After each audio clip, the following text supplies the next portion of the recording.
close your eyes and listen. Really listen. What you hear right now, the hum of a refrigerator, the distant rumble of a car, the faint buzz of electricity, is a modern invention. Tonight, we are going back to a time before the noise. We are going to step into the profound, absolute silence of the ancient night, to a time when darkness was not something to cure, but a place to inhabit. We will discover what human beings heard and what they dreamt about when the world was truly quiet. Here is something almost nobody tells you. That thing you do every night, closing your eyes for 8 straight hours, believing it is entirely natural, believing it is how humans have always slept, is mostly a lie. It is not a biological truth. It is a story written by factory whistles, alarm clocks, and the economic needs of a world that demanded workers awake at precisely the same time every morning. The 8-hour sleep is not ancient wisdom coded into your DNA. It is barely 150 years old. It is younger than the light bulb, younger than the telephone. And for most of human history, sleeping this way would have seemed bizarre and perhaps even dangerous. Picture yourself in the year 1350. You are lying in a house somewhere in Europe. There is no electricity, obviously, no street lights. The darkness outside is not the diluted darkness of a modern suburb where light pollution turns the sky a dull orange. This is complete, profound, almost physical darkness, the kind that presses heavily against your windows. You went to bed perhaps 3 hours after sunset, whenever your body felt heavy and the day's labor was done. Now you are awake, fully awake. It is sometime after midnight. You cannot check a clock because clocks that tell the hour do not exist in most homes yet. But you are not anxious. You are not reaching for a pill or staring at a screen, wondering what is wrong with you. This is simply your first sleep ending. This waking is expected. It is normal. It is planned for. You might rise slowly from your bed to check the fire, adding wood to push back the creeping cold. You might pray, because the religious texts of the era specifically included prayers suited for this quiet hour. You might talk softly with your partner, or you might simply lie there thinking, letting your mind drift through problems and memories in a way that the frantic, bright hours of daylight never permit. Historical records refer to this time as the watch. It was a space uniquely suited for reflection, an intimate pause that required the darkness and the silence. Then, after an hour, maybe 2, you feel a gentle wave of exhaustion returning. You slip back into what historical sources called your second sleep, and you stay there until dawn, or until the animals demand your attention. This was not insomnia. This was life for most of human existence. The 8-hour myth did not replace this ancient pattern because science proved it was better. It replaced it because an industrializing world needed synchronized schedules more than it needed human biology. To understand how we slept for 300,000 years, we have to look past the factories, past the houses, and past the invention of artificial light. For the vast sweep of our species' existence, there were no clocks, there were no alarm bells. There was only sunrise, sunset, the phases of the moon, and the rhythm of the seasons. And within those natural constraints, sleep was shockingly flexible. Researchers who study contemporary hunter-gatherer groups like the Hadza in Tanzania have found something remarkable. Living without electricity, these people fall asleep roughly 3 hours after sunset as the air begins to cool. But their sleep patterns are not uniform. If you track an entire group through the night, you will find that everyone is rarely unconscious at exactly the same time. During a 20-day study, researchers found that all adults were simultaneously asleep for only 18 minutes total. This was not planned. No one was organizing formal night watches. It happened naturally, driven by variations in age and internal clocks. Some people were natural night owls, staying up late to tend the fire. Older adults woke frequently in the pre-dawn hours. This variation created what anthropologists call an unconscious sentinel system. For hundreds of thousands of years, humans lived in small groups, moving through a world where predators hunted in the dark. A sleep pattern that kept some portion of the group lightly alert at staggered intervals provided enormous survival value. Any population that regularly fell into complete collective unconsciousness would have been easy prey. We evolved to stagger our rest. Even as we moved from the wilderness into villages and towns, sleep remained divided, largely because true deep sleep was incredibly dangerous. Picture a medieval village. Timber frame houses packed closely together, thatch roofs overhead. Inside, an open hearth burns on a dirt floor, surrounded by highly flammable dried herbs and wool blankets. The fire had to burn all night to keep the freezing winter at bay. If everyone in that house fell into a deep, uninterrupted sleep for 8 straight hours, a single spark could roll from the hearth. It would smolder, ignite, and by the time anyone woke, the walls would be covered in flames. Fire killed more people in pre-modern Europe than plague in many years. This danger was so omnipresent that it became embedded in our language. The word curfew comes from the Old French couvre-feu, which literally translates to cover fire. At dusk, a bell would ring across the town, signaling households to bank their hearths, covering the coals with ash so they would smolder safely instead of throwing sparks while everyone slept. But a covered fire might die before morning, and restarting a fire from nothing in the freezing dark was miserable work. So the optimal survival strategy was not to smother the hearth completely and hope for the best. It was to wake up in the middle of the night, tend the coals, add a log, make sure the house was secure, and then go back to sleep. Segmented sleep was a survival strategy.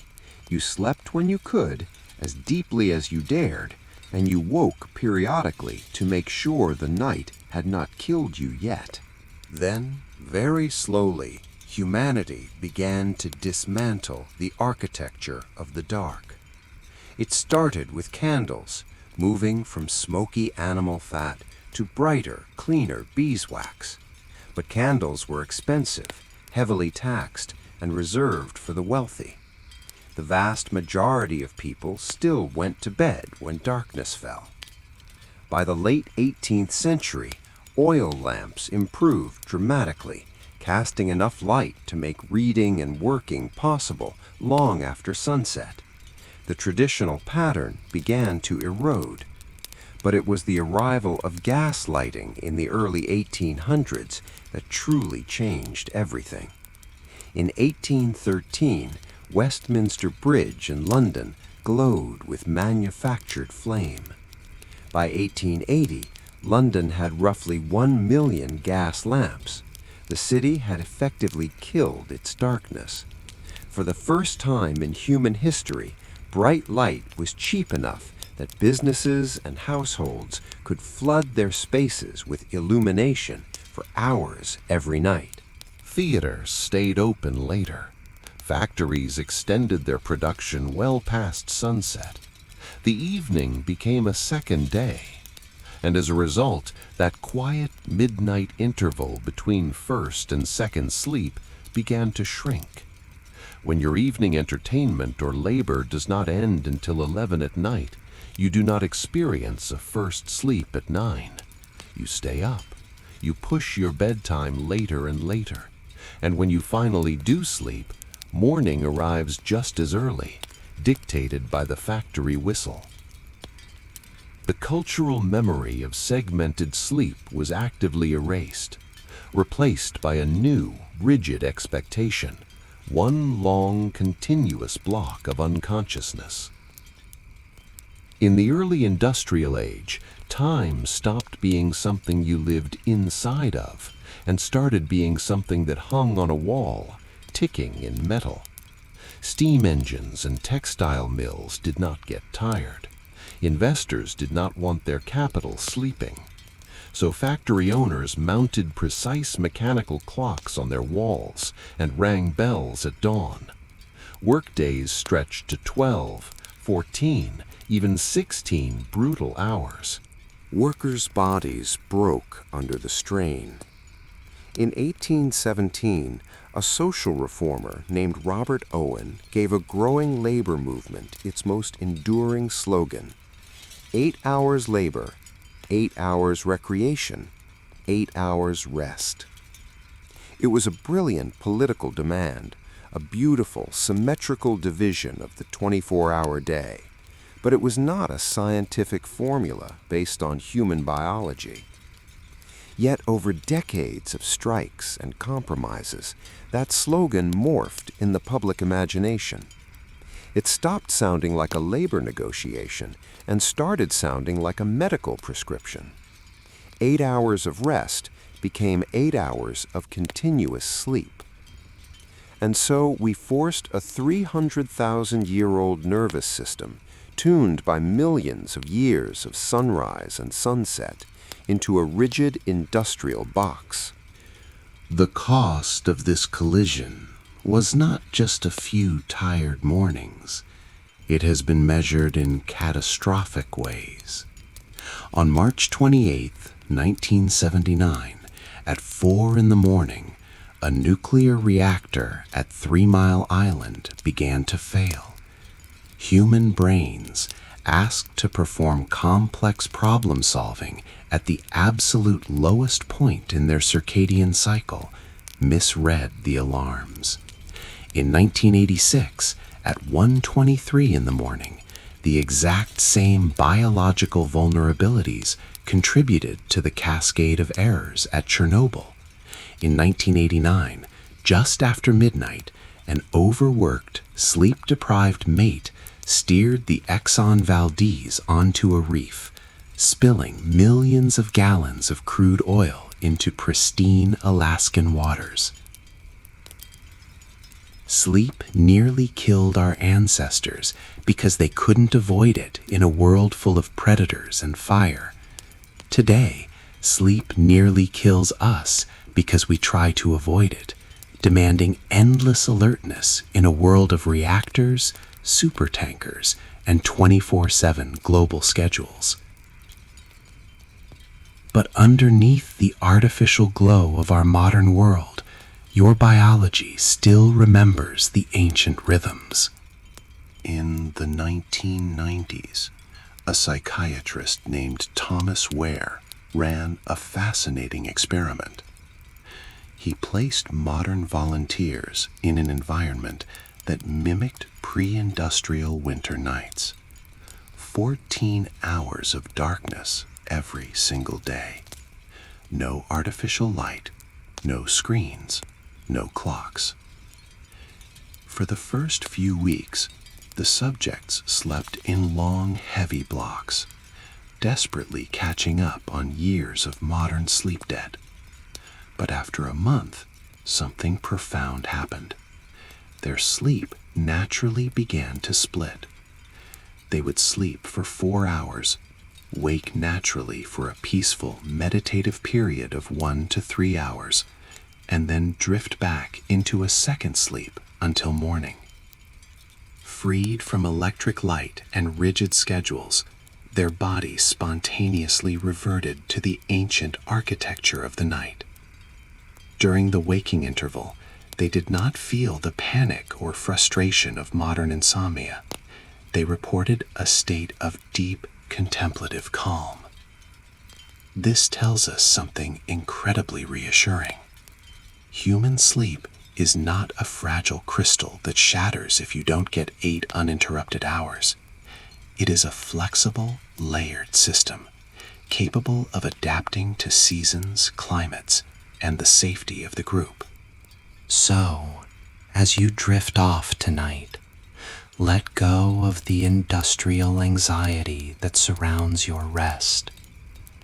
If you wake in the quiet hours of the early morning and you find yourself staring at the ceiling, feeling strangely alert, do not immediately panic. You are not broken. Tomorrow is not ruined.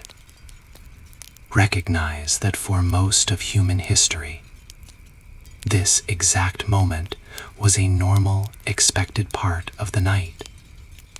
Keep the lights low. Let your thoughts wander. You are simply experiencing the space between your first and second sleep. Your brain has seen this pattern before. You do not have to sleep like a perfect factory worker.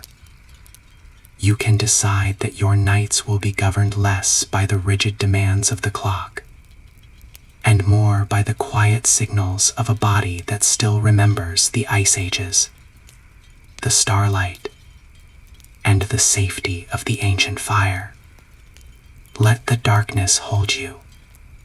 Rest, and know that whenever sleep returns, you are participating in a living, flexible rhythm that is 300,000 years old. Sleep well. As you lie there, safe and warm in the quiet of the night, let your mind drift away from the ticking clocks and the rigid schedules of the modern world. Let us travel further back, beyond the familiar chapters of history, into the deep, quiet shadows of a time we have almost entirely forgotten. If you look closely at the history we are taught, you might notice that it is presented as a straight, unbroken line, a steady climb from primitive caves to the glowing screens of today. But the oldest stories told by humanity suggest something entirely different. The ancient Hindus mapped time into vast, slowly turning cycles called yugas, describing 4 great ages that repeat eternally, like seasons on a cosmic scale. The ancient Greeks also spoke of cycles, remembering 5 ages of man that slowly descended from a perfect golden era. Myths from the Maya and the Aztecs tracked the rise and fall of previous worlds, destroyed by floods and fires, only to be born again. For a long time, the modern world dismissed these stories as simple campfire tales, primitive attempts to make sense of a chaotic universe. But recently, the Earth has begun to reveal quiet anomalies, ancient artifacts and monumental stones that ask us to consider a haunting question. What if history does not move in a straight line, but in a circle? What if we are not the first civilization to build, to dream, and to look up at the stars? What if we are the 7th, resting on the forgotten ruins of those who came before us. To understand these forgotten builders, we must travel to a dry, quiet hilltop in southeastern Turkey. For decades, this hill rose above the flat wheat plains, looking like nothing more than an empty, dusty landscape. In the 1960s, researchers noticed some broken stones on the surface and assumed it was just a medieval cemetery, eventually moving on and leaving the hill to its slumber. But in 1994, a German archaeologist named Klaus Schmidt walked on to that hill, a place known as Göbekli Tepe, and he saw something that did not fit the accepted story of human history. When Schmidt and his team began to dig, they did not find a few scattered graves. They found massive, T-shaped limestone pillars buried deep beneath tons of earth. As they carefully cleared the dirt away, they uncovered entire circles of these standing stones. Some of the pillars were 12 feet tall and weighed up to 16 tons, an impossible mass equal to the weight of 8 modern cars. The stones were arranged deliberately, standing in rings with 2 larger pillars facing each other in the center, resembling silent watchers gathered in a quiet room. What makes this discovery so profound is not just the size of the stones, but when they were placed there. Carbon dating and the style of the tools found at the site proved that this temple was built approximately 11,600 years ago. To put that into perspective, this was a time long before the invention of the wheel, before metal tools, before pottery, and before humanity had even learned to farm. The people who carved and moved these massive stones were hunter-gatherers. They were supposed to be wandering in small, mobile bands, living in temporary shelters made of branches and animal skins. According to everything we have been taught, monumental architecture is only possible after a society invents agriculture, settles into permanent cities, and creates a complex hierarchy. But Göbekli Tepe completely reverses that sequence. The temple came first. It seems that the deep human need to gather, to search for meaning, and to build something sacred actually predates our need to settle down and farm. Some archaeologists now believe that the monumental task of feeding the hundreds of people required to build these stone circles is what ultimately pushed humanity to invent agriculture in the first place. Imagine the slow, quiet patience of these ancient builders. Without steel or iron, they had to cut these massive blocks from the limestone bedrock using only other stones and perhaps tools made of bone or wood. They chipped away at the rock, millimeter by millimeter, day after day, in a rhythm of labor that required immense dedication. And they did not just cut rough blocks, they smoothed the pillars and decorated them with intricate, 3-dimensional carvings of the animals that shared their world. If you were to run your hand over these ancient stones today, you would feel the raised shapes of foxes with bushy tails, scorpions with raised stingers, and wild boars.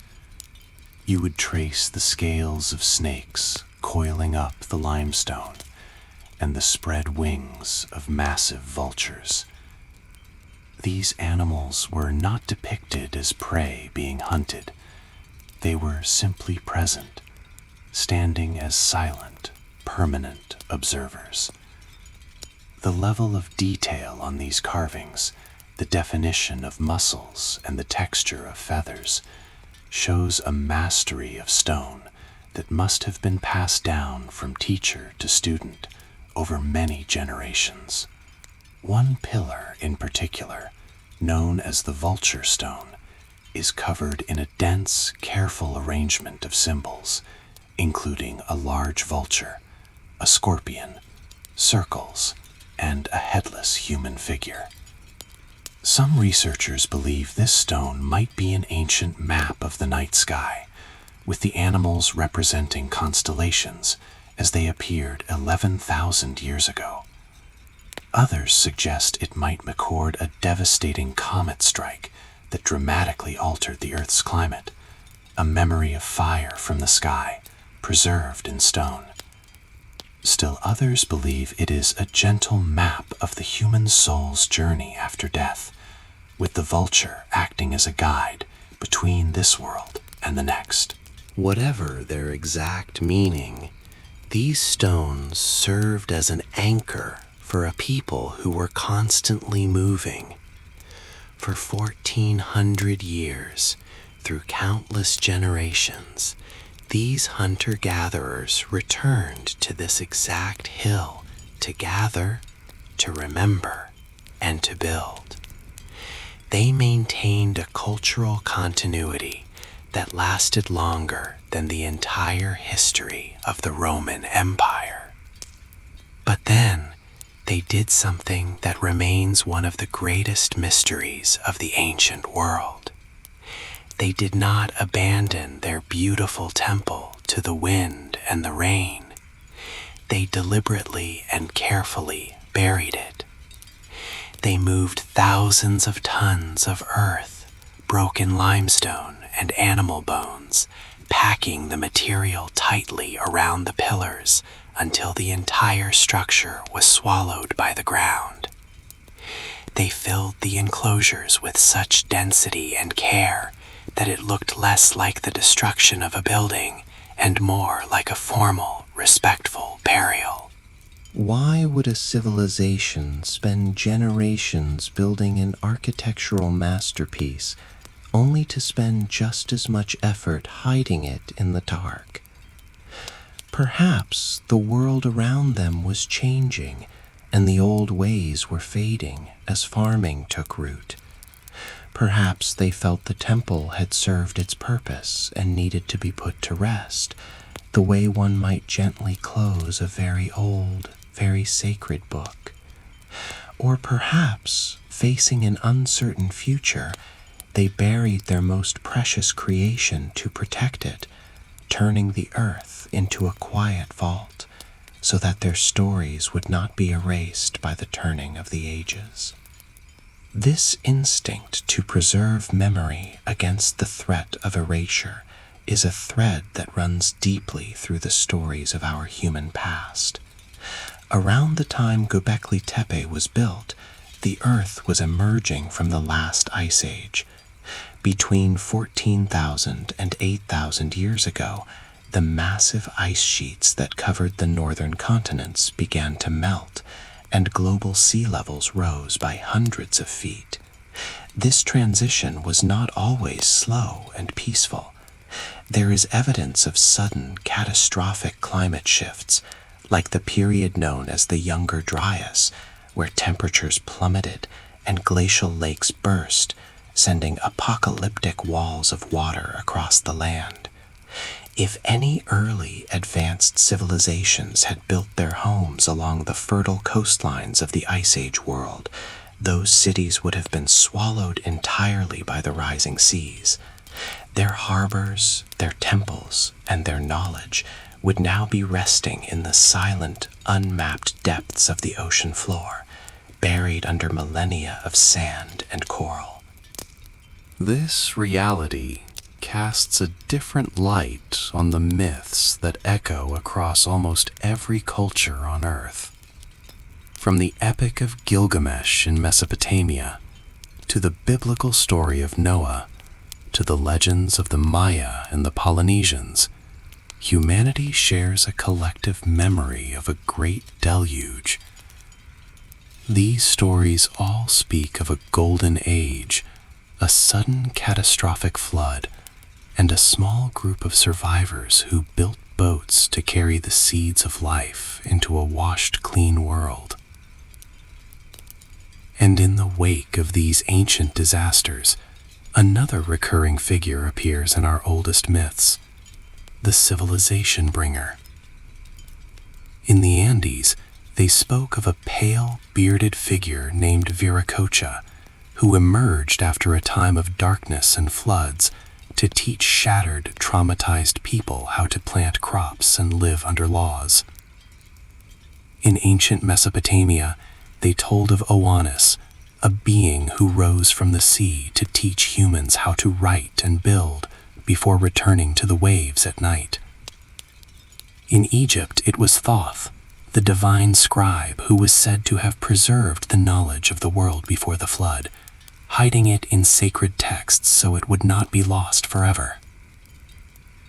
Perhaps these figures were not gods or magic beings, but simply the surviving members of a prior civilization.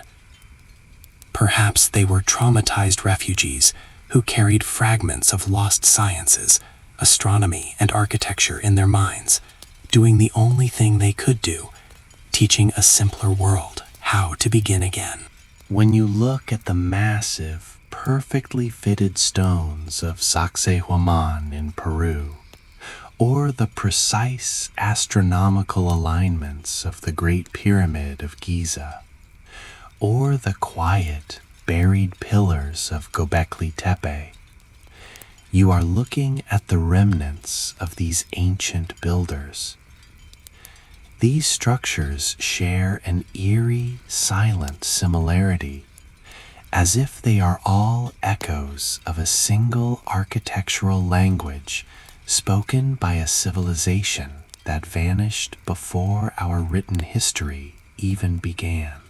There is a strange, quiet comfort in knowing that the story of humanity is so much deeper and so much more resilient than we realize. Civilizations may rise and fall, ice ages may come and go, and monuments may be buried under the weight of time. But the spark of human endurance never truly goes out.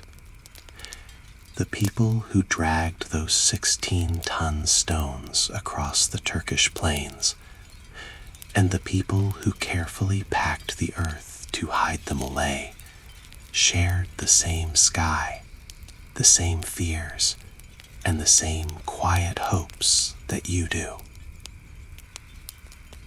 So, as you rest tonight, you do not need to carry the weight of the modern world, nor the heavy stones of the past. You can simply let go. You are part of a very long, very resilient chain of memory. Let the mysteries of the buried temples and the sunken coastlines fade into the background of your mind.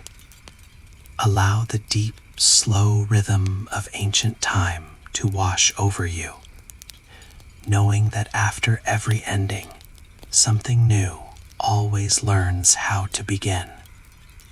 The stones are resting quietly in the earth, and now it is time for you to rest too. Let the mysteries of the buried stone temples settle back into the earth, and let us travel slowly forward in time, though we are still deep in the ancient past. We find ourselves in the land between two rivers, where the soil is thick with silt, and the sun bakes the earth into hard, unyielding shapes. Here, in Mesopotamia, a different kind of quiet settled over humanity. When the Sumerians first pressed their cut reeds into wet clay, they did not write breathless, joyful stories about the dawn of civilization. They did not marvel at their own inventions, nor did they ask where they came from. Instead, their writing appears suddenly, fully formed, and already burdened with the heavy tasks of counting, naming, and measuring. The clay tablets do not tremble with the excitement of discovery. They move with a slow administrative rhythm, acting as if they are arriving late to a story that was already well underway. There is a strange, heavy comfort in this ancient weariness. The Sumerians did not feel the need to explain their beginnings. In their minds, the rise of their cities did not look like a first triumphant step forward into the light. It looked like a return, a careful restoration of order after some long, unnameable catastrophe. Their oldest myths do not tell of a pristine world created from nothing, but of a world disorganized, negotiated, and repaired. The universe they describe feels old, worn, and already marked by a deep sense of loss. When they spoke of the Great Flood, it lacked the ringing tone of conquering heroes.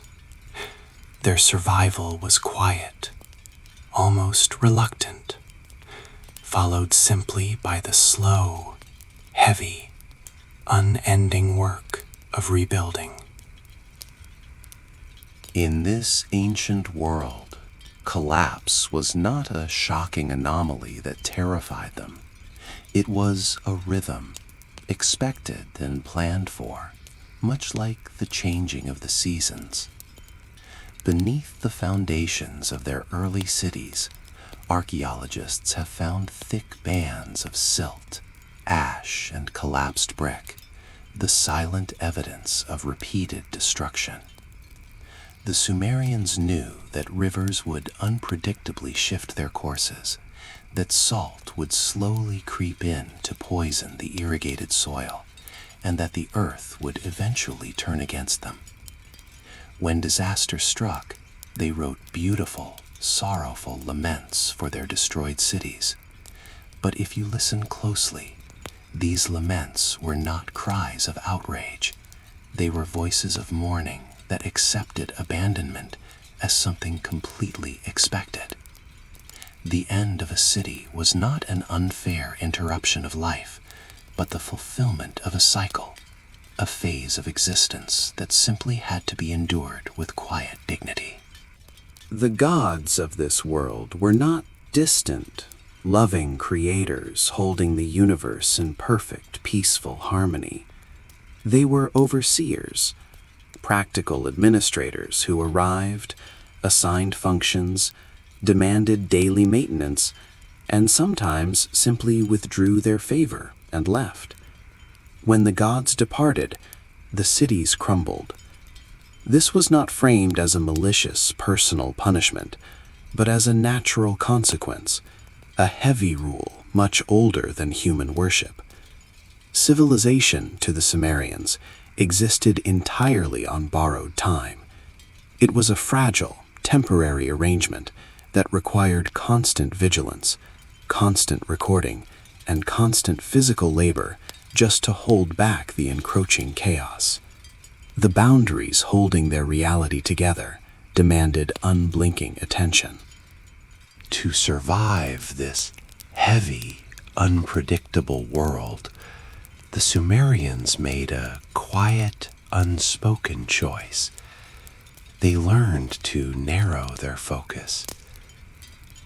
Early texts show a language that was flexible, alive with layered meanings and full of poetic ambiguity.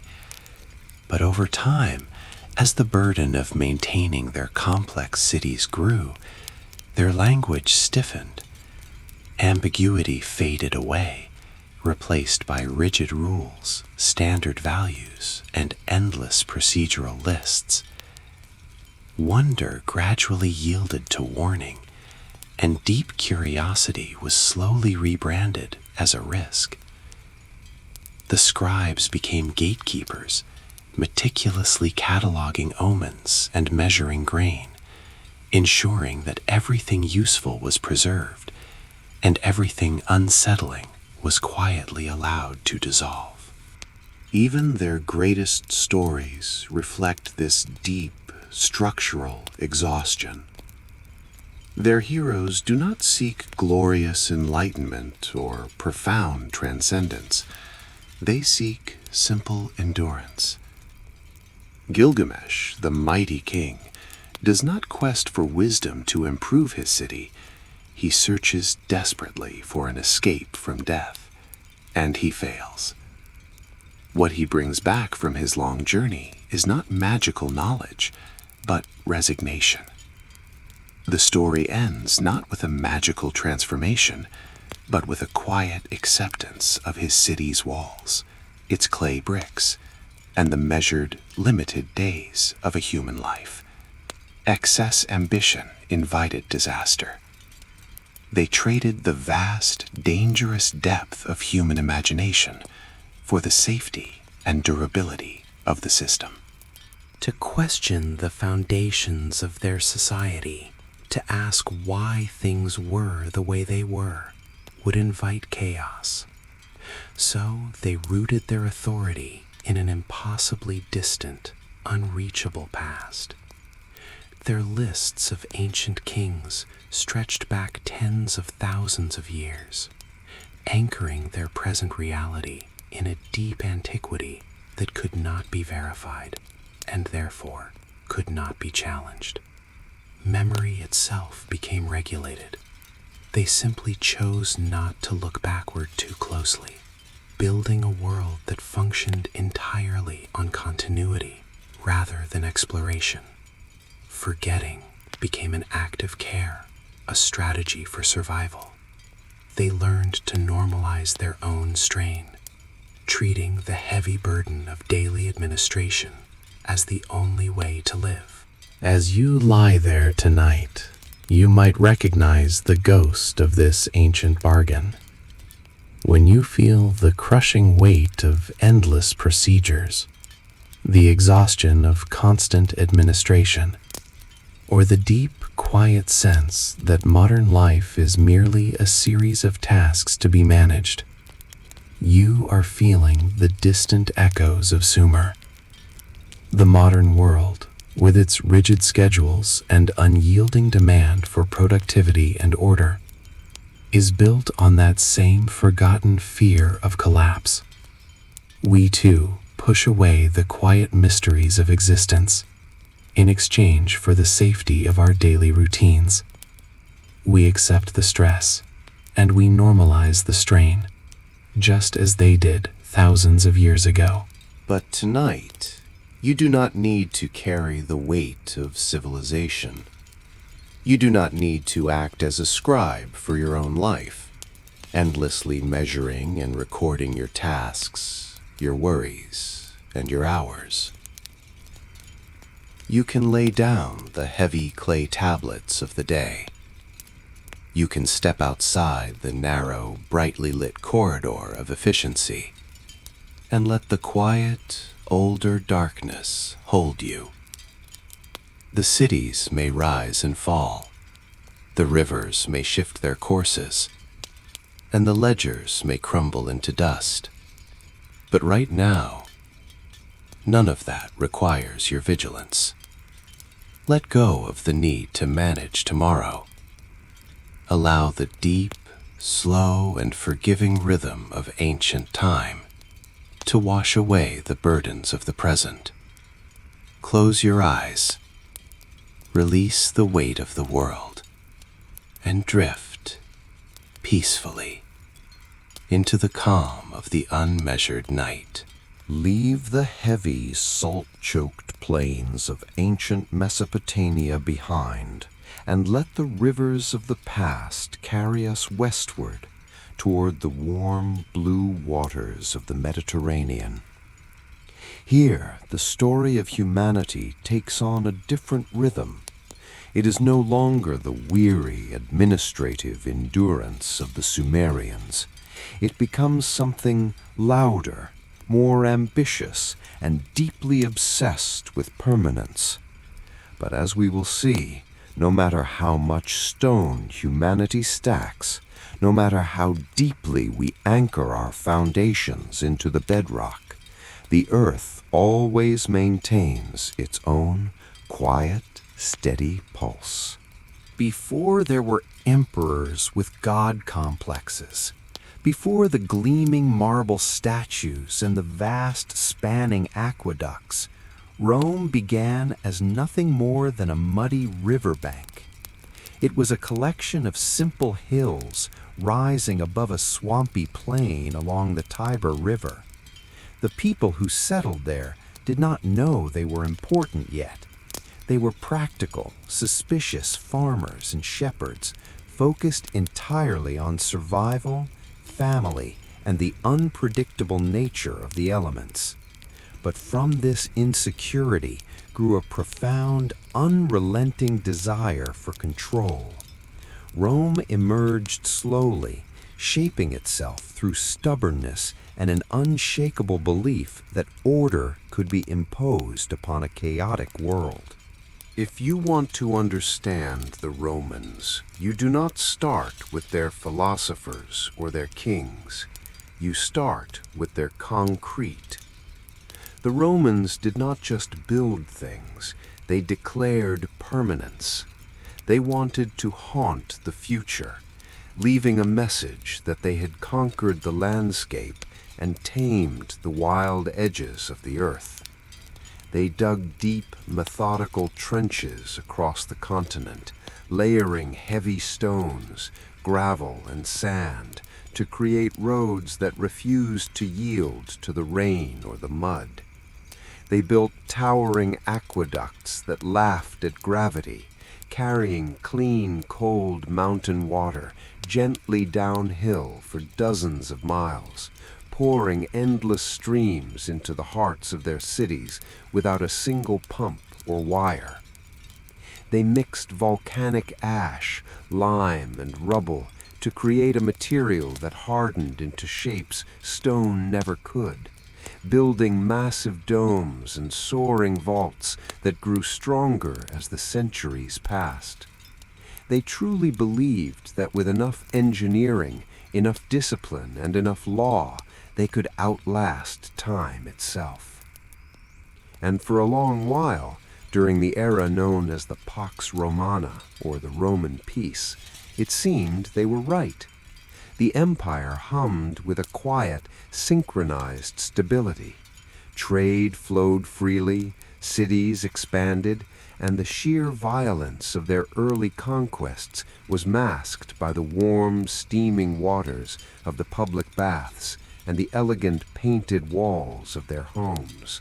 Nowhere was this beautiful, fragile illusion more vivid than in a vibrant city nestled on the coast of southern Italy. It was called Pompeii. Long before the Romans claimed it, the land around Pompeii had been shaped by a silent, towering neighbor. A great mountain loomed over the coastal plain, its fires long quiet, its slopes covered in rich green forests. For millennia, this mountain had unknowingly prepared the ground, bleeding fire and blanketing the region in layers of ash that slowly turned into the darkest, most fertile soil imaginable. The people planted olive trees that grew strong and heavy with fruit, and grapevines that produced rich, potent wine. Under the umbrella of the Roman peace, Pompeii blossomed into a sophisticated, bustling hub. The great Aqua Augusta aqueduct brought the lifeblood of running water directly into the city's public fountains and private villas. The streets were paved with heavy blocks of volcanic basalt, and the air smelled of baking bread, fragrant spices from the east, and the sharp, briny tang of the sea. The citizens of Pompeii lived boldly. They painted their walls with vivid, illusionary landscapes, turning cramped rooms into imaginary gardens and mythological dreamscapes. They walked across intricate floor mosaics crafted from thousands of tiny, colorful stones, trusting in the absolute stability of their world. The mountain above them was simply part of the scenery, a peaceful vine-covered peak. It had slept for so long that the memory of its true nature had slipped entirely from the world of men into the silent, unmeasured realm of geological time. But the earth is never truly still. It has a memory of its own, and a pulse that operates on a scale far older than human ambition. The first warning came on a winter day in the year 62 AD. The people of Campania were accustomed to small tremors, the familiar, brief shudders of living in the shadow of the mountain. But this tremor did not pass. It grew, building into a sustained, violent force that cracked the grand columns of the basilica and sent the heavy roofs of temples crashing to the ground. The city was badly broken, choking in rubble and dust. Yet the people did not understand the warning for what it was. To them, the earthquake was a singular event, an act of angry gods, not the clearing of a geological throat. And so, driven by that unyielding Roman instinct to endure, they simply cleared the debris, mixed fresh concrete, and began to rebuild. They repainted their frescoes, repaired the bathhouses, and returned to the busy, reassuring rhythms of their daily lives. For 17 years, the mountain sent quiet, easily ignored signals. Small tremors became common again. Ancient springs and wells suddenly ran dry. Still, the city hummed with life, unaware that the ground beneath them was holding its breath. Then, on an autumn day in 79 AD, the mountain finally awoke. It did not begin with an explosion of lava, but with a strange, towering cloud that rose from the summit, spreading outward across the sky like the vast, dark canopy of an umbrella pine tree. Across the bay, the scholar and naval commander Pliny the Elder watched the phenomenon with scientific curiosity, entirely unaware that he was witnessing the end of a world. In Pompeii, the sky slowly turned to a suffocating, absolute darkness. It was not the darkness of a moonless night, but a heavy, physical blackness. A steady, relentless downpour of gray ash and lightweight pumice began to fall, burying the streets, silencing the fountains, and sealing the doorways. For hours, the city was trapped in this eerie, suspended twilight. People huddled in their homes, listening to the heavy rocks raining against the roof tiles, waiting for a dawn that would never come. And then, deep in the night, the great eruption column towering above the mountain finally collapsed. It sent avalanches of superheated gas and ash roaring down the slopes. These pyroclastic surges swept over the landscape with unimaginable speed, swallowing the neighboring town of Herculaneum in a deep shell of solid rock, and crashing over the walls of Pompeii in a scorching wave. In seconds, the bustling markets, the intricate mosaics, the ambitions, and the quiet human moments were instantly, entirely silenced. On a beach miles away, the brilliant scholar Pliny the Elder, his lungs struggling against the thickening air, calmly asked for cold water. Unable to keep fleeing the creeping dark, he simply lay down on the earth, closing his eyes as the final search approached, surrendering to the overwhelming power of the natural world. When the shaking stopped and the skies finally cleared days later, Pompeii was gone. The Roman desire for permanence had been answered, but not in the way they intended.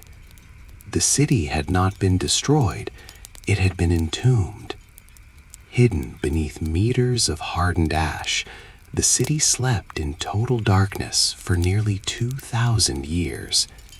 When modern archaeologists finally peeled back the earth, they found something profoundly moving. They discovered hollow cavities within the layers of ash, the empty spaces left behind where human bodies had long since faded away. By carefully pouring plaster into these voids, they resurrected the exact tragic forms of Pompeii's people in their final moments. These plaster casts capture history not as grand political treaties or marble monuments, but as vulnerable, fragile human life. A mother holding a child, a man covering his face. They are a haunting reminder that no matter how advanced our engineering becomes, no matter how desperately we try to pave over the wildness of the world, we are always living on borrowed time, dancing to the slow, deep rhythm of the earth's pulse. As you lie in the quiet of your own room tonight, let go of the need to be like Roman concrete. You do not need to build walls against the world, or measure your worth by how much you produced today, or how perfectly you managed your time. The empires of the past exhausted themselves trying to control the uncontrollable. But you can choose a different path. You can simply exhale, releasing the heavy armor of your daily stress. Let the gentle, steady pulse of your own breathing sync with the slow, ancient turning of the earth. The world is vastly older and far more powerful than any of our fleeting anxieties. Surrender to that quiet power. Let the deep, forgiving darkness hold you safely until the dawn, and sleep well. Let the ashes of ancient Rome settle, and let the heavy stone monuments of the past fade from your mind.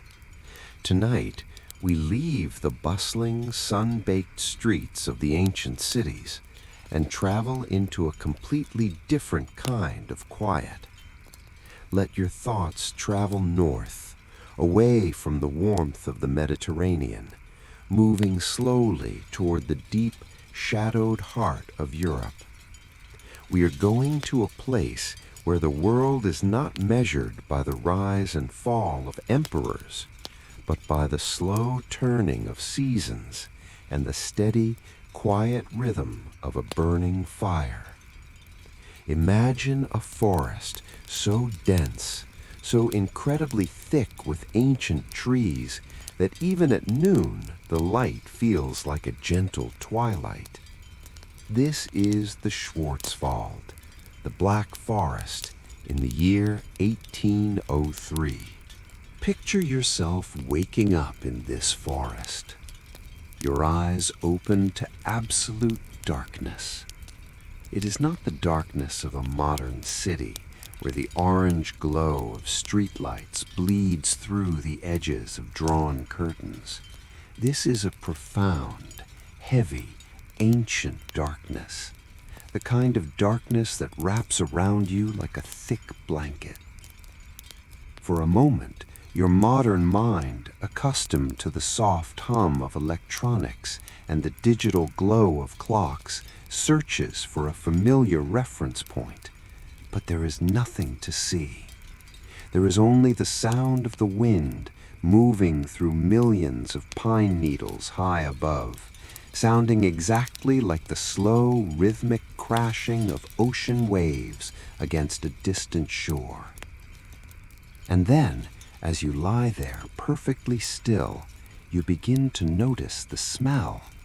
It is a rich, layered scent, the sharp medicinal tang of pine resin, the damp, ancient smell of earth that never fully dries beneath the thick canopy of leaves, and beneath it all, the thick, heavy, comforting scent of wood smoke, not the bright, crackling smoke of a small campfire, but the deep, slow-cooking aroma of a charcoal mound. In this story, you are far away from the endless demands of the modern world. You do not have a schedule divided into rigid, stressful minutes. You have no messages waiting for your reply, no artificial lights demanding your attention, and no complex, overwhelming procedures to manage. You are simply a charcoal burner, living in a small, hand-built timber hut deep in the mountains, miles away from the nearest village. You share this quiet life with an older master, a man whose hands are weathered like old leather, and who understands the language of the forest better than he understands the language of men. Your life here is defined by one single focused purpose. You take the raw, fallen timber of the forest, and through the slow, careful application of earth and fire, you transform it into something dense, valuable, and pure. As the faint grayish light of dawn finally begins to leak through the cracks in the wooden walls, you rise from your bed of soft spruce branches. The air inside the hut is cold, a crisp, clean mountain chill that makes you pull your thick wool blanket tighter around your shoulders for just a moment longer. You step quietly onto the hard-packed dirt floor, pulling on simple leather clogs. There is no rushing here. There is no frantic morning routine. The forest has been here for thousands of years, and it is in no hurry for you to begin your day. You step outside, and the cold, fresh air fills your lungs. The forest floor is slick with morning dew, shimmering faintly in the early light. The sky above the towering pines is a deep, bruised blue, just beginning to soften into the pale gray of morning. In the small clearing just beyond your hut stand the mounds. They are massive, quiet shapes, rising 8 feet tall and spreading 12 feet across the base. They look like sleeping giants made of earth and turf.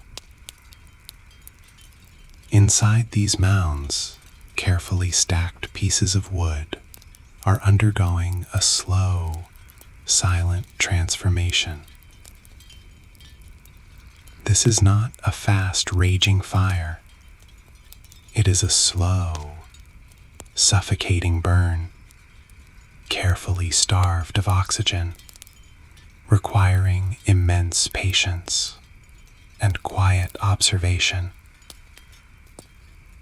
Your master is already outside, a solid, reassuring presence in the early gloom. He holds a cup of bitter, roasted acorn coffee, watching the mounds with the focused, unblinking attention of a man who knows exactly what to look for. He does not speak much, because words are rarely needed here. The mounds tell you everything you need to know. You walk slowly toward the oldest mound, the one that has been burning for 5 days. As you draw closer, you can feel the intense, steady heat radiating from the dark earth, warming your face and your hands against the morning chill. You walk in a slow, deliberate circle around the massive structure, your eyes scanning the surface. You are looking for the color of the smoke rising from the small vent at the very top. In the modern world, our minds are scattered across 100 different tasks, completely overwhelmed by noise and information. But here, in the quiet of the Black Forest, your entire universe is reduced to the color of smoke. If the smoke is thick and white, it means there is still too much moisture trapped inside the wood, and the fire must continue to slowly dry it out. If the smoke turns a dark, angry black, it means the fire is burning too hot, moving too fast, turning the valuable wood into useless ash. But as you look up at the vent, you see exactly what you are hoping for. The smoke is a thin, pale, beautiful blue-gray. It rises in a steady, unbroken ribbon toward the canopy. It is the color of success. It is the color of patience rewarded. You feel a deep, quiet satisfaction settle in your chest. You notice a tiny, almost invisible crack near the base of the mound, where a wisp of white smoke is trying to escape.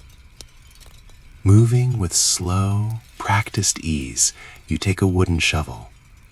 Scoop up a small amount of damp, pine-scented earth and gently press it against the crack. The earth seals the gap perfectly. The stray smoke vanishes. The mound returns to its silent, contained work. You have fixed the only problem in your world, and it took nothing more than a shovel of dirt and a moment of your time. Once the mounds are checked, the rhythm of the day shifts to the deep woods. You and your master walk slowly up the ridge, the soft crunch of pine needles beneath your feet, the only sound in the vast silence. You carry a coil of heavy rope and an axe resting comfortably on your shoulder. Your body is strong, accustomed to the physical reality of the world. You are not exhausted by mental strain or the invisible pressures of a crowded society. Your tiredness, when it comes, is a clean, honest fatigue, earned through movement and breath. You reach a stand of tall, straight pines, their trunks reaching up toward the filtered sunlight. There are no engines here. There are no machines to shatter the peace of the woods. There is only the long, flexible blade of a two-man saw. You take one handle, and your master takes the other. You settle into a stance, finding your balance on the uneven ground.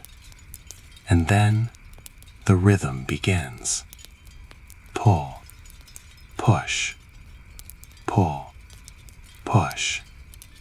The sharp steel teeth bite into the pale wood with a satisfying rhythmic sound.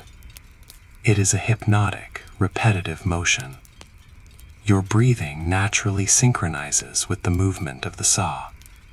You do not need to think about the past, and you do not need to worry about the future. You are completely anchored in the present moment, existing only in the steady back and forth of your arms, the pull of your shoulders, and the fresh, bright smell of cut pine sap rising into the cool air. With each passing minute, the cut deepens.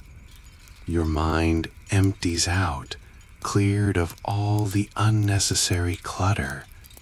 You are simply a moving part of the forest, participating in a cycle that is older than recorded history. When the tree finally gives way, leaning slowly at first, then gaining momentum, it falls with a deep, resonating thud that shakes the ground beneath your boots. The sound echoes through the valley for a few seconds, a magnificent natural thunder, and then the profound silence of the forest rushes back in to fill the space. You stand there, wiping a line of sweat from your brow, feeling your heart slow back down to a steady, calm beat. You sit on the newly felled log, the wood still cool to the touch, and your master unwraps a simple meal. Heavy, dark rye bread and a wedge of hard, salty goat's cheese. You eat slowly, savoring every bite, surrounded by the scent of sawdust and the quiet company of the trees. It is a humble meal, but out here, wrapped in the quiet isolation of the woods, it tastes better than a feast. By the time the late afternoon arrives, the light begins to change. The sun dips behind the high mountain ridges, and the forest floor is plunged into deep, cool shadow. The work of cutting and hauling is done for the day. You return to the clearing, your muscles humming with a pleasant, heavy ache. It is the kind of ache that promises a deep, dreamless sleep. The mounds are still there, still radiating their reliable warmth, still sending their thin ribbons of blue-gray smoke into the darkening sky. You check them one last time, walking the perimeter, running your hand near the earth to feel the invisible wall of heat. All is well. The slow magic of the fire is perfectly contained. You retreat into the small, sturdy hut. Your master strikes a flint, and a small fire blooms to life in the stone hearth. The flames cast dancing, golden light against the rough timber walls, pushing back the creeping chill of the evening. Outside, the wind begins to pick up, howling through the upper branches of the pines. You can hear the trees creaking and groaning, but inside the hut, you are completely safe. The thick walls hold the heat, and the heavy leather flap over the door blocks the wind. You sit cross-legged on the floor, eating a warm bowl of oat porridge, listening to the wildness of the night, while completely sheltered from it. Your master sits in the only chair, staring into the flames. He speaks softly, his voice barely rising above the crackle of the burning logs. He tells you that the forest is a hard place, but it is an honest one. He tells you that out here, away from the towns and the cities, away from the kings and the armies that endlessly fight over borders and taxes, a man can find a quiet kind of freedom. You do not have to answer to the frantic demands of civilization. You only have to answer to the fire, the wood, and the turning of the earth. And as you lie down on your bed of spruce branches, pulling the heavy, familiar weight of the wool blanket over you, you realize that he is right. Your life here is small, stripped of all unnecessary complications, but it is profoundly real. You listen to the wind roaring like the ocean outside your walls. You hear the comforting, rhythmic popping of the embers in the hearth. Your body feels completely, utterly relaxed, anchored to the earth by the good, honest labor of the day. The stress and anxiety of the outside world simply cannot reach you here. They cannot penetrate the miles of dense, ancient trees. You close your eyes and let the slow, deep breathing of the forest pull you gently downward into the dark, restorative depths of sleep. Days pass like this, blurring together into a seamless, peaceful rhythm. Wake in the darkness. Check the smoke. Feel the heat of the earth. Cut the wood. Haul the logs. Eat the simple bread.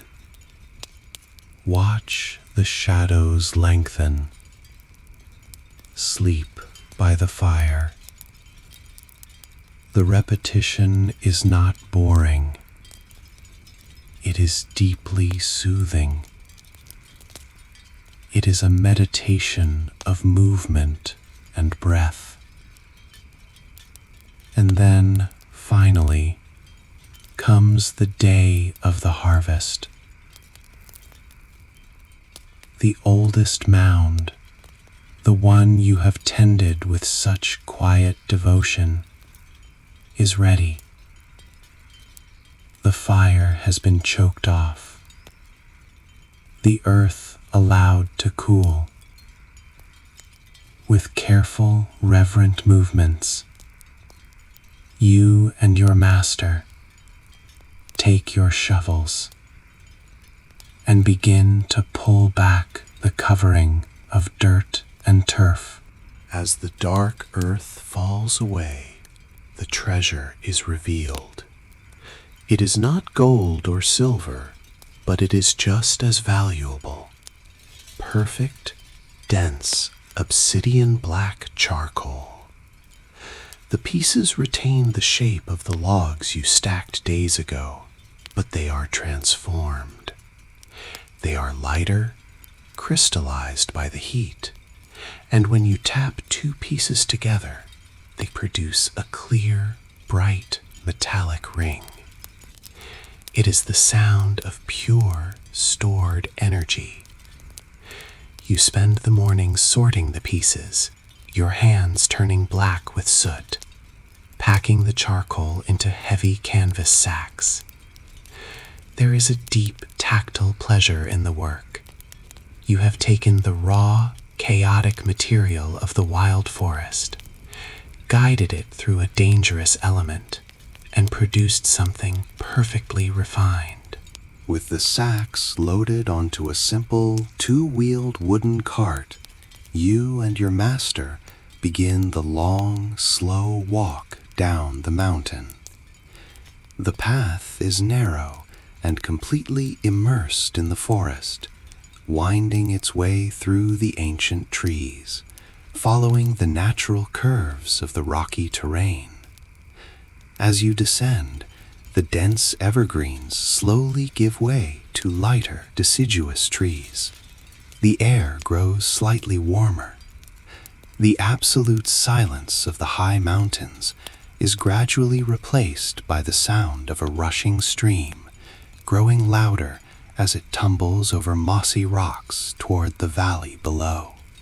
Eventually, the trees part, and you step out onto a dirt road leading into the village of Treeburg. After the profound isolation of the charcoal camp, the town feels incredibly vibrant. There are timber-framed houses with steep, overhanging roofs, smoke curling peacefully from their chimneys.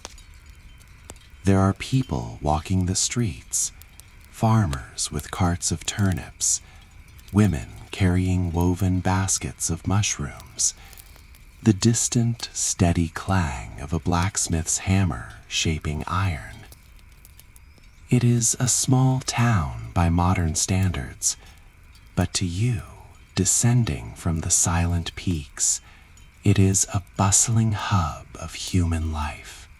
You push the heavy cart into the market square. Here you meet the Duke's agent, a man with a ledger book who inspects your harvest. He breaks a piece of the charcoal, nods at its exceptional quality, and counts out a handful of silver kreutzer coins. The transaction is simple, direct, and unclouded by the abstract, invisible anxieties of modern commerce. Half the profit goes to the Duke who owns the forest. Half goes to your master, and you receive your small, fair share. The silver coins feel heavy and warm in your calloused palm. It is not a fortune, but it is enough. It is proof of your survival, a physical token of your endurance. With your coins secured in a leather pouch, you walk to the bakery on the corner of the square. The smell of yeast, butter, and baking sugar washes over you. You buy a small slice of rich, dark cake, layered with cream and sweet preserved cherries. After weeks of simple oats and salt cheese, the taste of the sugar is an absolute revelation. You eat it slowly, standing in the cold, clear air, watching the people go about their day. You realize that while the town is warm and convenient, you do not truly belong here anymore. The noise, the crowds, the endless chatter of the market, it all feels slightly overwhelming. Your spirit has been tuned to a slower, quieter frequency. You belong to the high ridge, the damp earth, and the whispering pines. By late afternoon, you are pushing the empty cart back up the mountain trail. The journey upward is physically demanding, but your heart is light. As you leave the village behind, the sounds of civilization fade away, replaced once again by the wind and the trees. The light begins to fail, filtering through the branches in soft, golden shafts. You walk until the forest reclaims you completely, until you arrive back at the small, familiar clearing. The hut is waiting. The remaining mounds are still smoking, safely containing their slow fires. You are home. As winter approaches, the air turns sharp and biting. The first snow begins to fall, delicate white flakes drifting down from a steel-gray sky, catching softly in the pine needles and blanketing the dark earth. The season for charcoal burning is over. The forest goes to sleep, preparing for the long, frozen months ahead. You and your master secure the hut, pack your few belongings, and walk down to the valley, where you will spend the winter in a quiet room above a warm tavern, living off the silver you saved. For months, you sit by the massive stone fireplace in the tavern, watching the snow pile up against the windows. You listen to the murmur of the villagers, and you rest your weary bones. It is a time of complete surrender. There is no work to be done. There are no fires to tend. You simply exist, staying warm, eating hot stew and letting your body heal. But every night, as you lie in the soft bed under the eaves of the roof, you close your eyes and you do not dream of the town. You dream of the mountain. You dream of the smell of the pine resin, the massive silent trees, and the blue-gray smoke rising into the winter sky. You realize that the work did not break you. It built you. It gave you a quiet, unshakable core of peace. When spring finally arrives and the snow begins to melt into rushing silver streams, you will walk back up that mountain. You will return to the dirt floor, the heavy axe, and the absolute, perfect silence of the woods.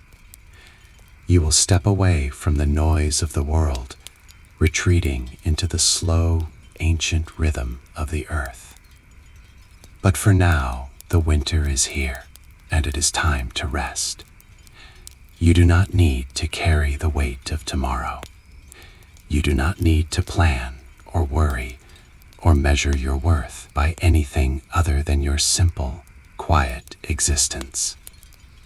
Let the soft, heavy snow fall over the world outside, burying the noise, softening the sharp edges of the day. Let your mind become as quiet as a dormant forest. Let the warmth of the fire completely relax your muscles from the tips of your toes to the crown of your head. You have done the work. You have carried the load. Now there is nothing left to do but surrender to the quiet, the warmth, and a peaceful, unbroken dark. Sleep well. Let the heavy, snow-covered branches of the Black Forest slowly fade from your mind. Release the chill of the European winter, and let the small, enclosed world of the charcoal burner dissolve into the quiet dark.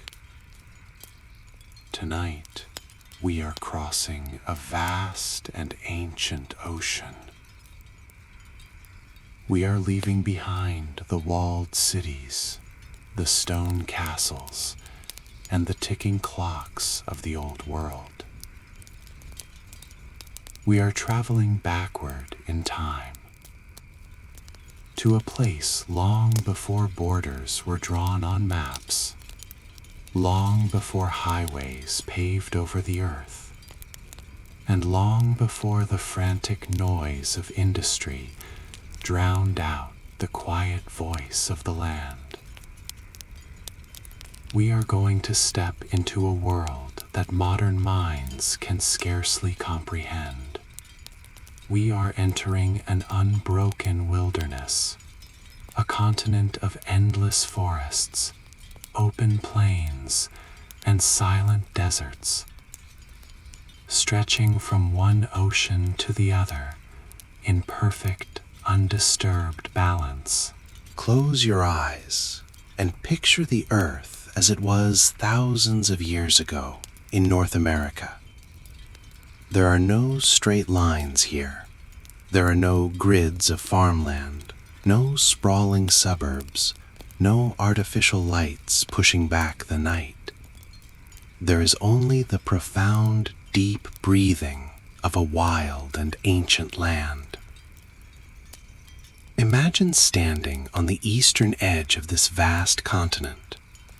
You are surrounded by a forest so incredibly dense, so thick with ancient towering trees that the canopy overhead blocks out the harshness of the sun.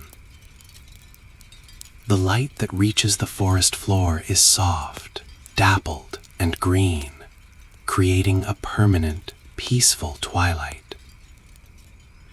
These trees, the great oaks, the maples, the chestnuts, and the whispering pines, have been growing undisturbed for hundreds of years.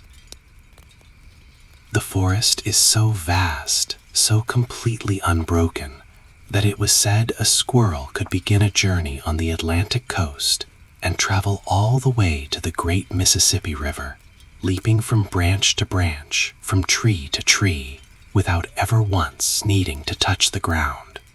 Walk quietly through this forest. The earth beneath your feet is soft, cushioned by centuries of fallen leaves and deep, damp moss. The air smells rich and sweet, heavy with the scent of pine needles, damp earth, and the faint, distant hint of wood smoke.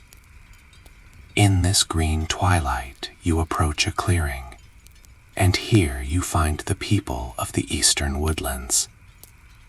They do not live in simple, temporary camps. They have built magnificent, permanent homes designed perfectly for their environment.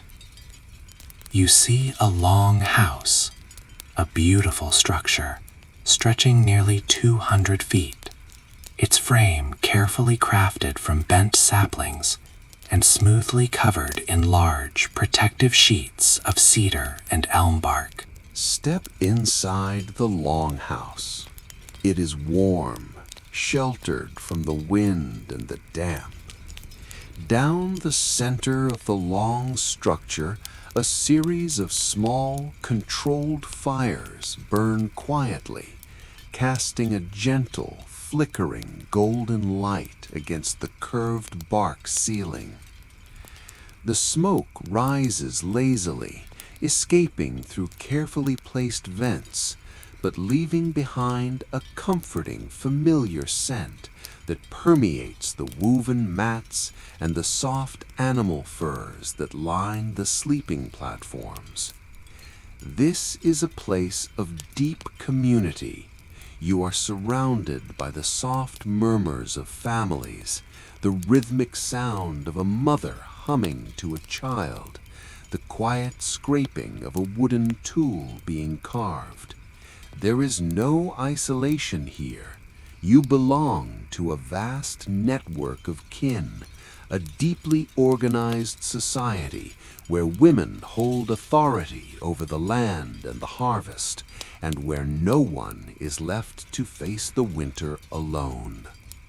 Outside the longhouse, the rhythm of life is slow and methodical.